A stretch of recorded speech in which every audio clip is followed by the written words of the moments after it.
ఏదైనా గాయం జరిగిన చోట రక్తం కొద్దిసేపు కారి తర్వాతకి ఏమవుతుంది గడ్డ కడుతుంది. ఇలా ఎర్రని గడ్డ ఏర్పడుతుంది. ఈ గడ్డని ఏమంటే స్కందనం అంటారు.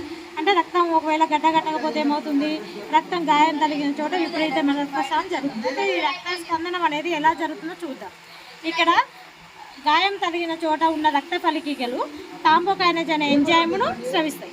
ఈ ఎంజైమ్ ఏం చేస్తుంది, థ్రాంబిన్ థ్రాంబిన్గా మారుస్తుంది. అయితే థ్రాంబిన్ రక్తంలో ద్రవ రూపంలో ఉన్న ఫైబ్రినోజన్ ఘన రూపంలో ఉన్న ఫైబ్రిన్ దార తంతువులుగా మారుస్తుంది. ఈ తంతువులు రక్తనాళాలు చిక్కుకొని స్కందనం ఏర్పడుతుంది అన్నమాట.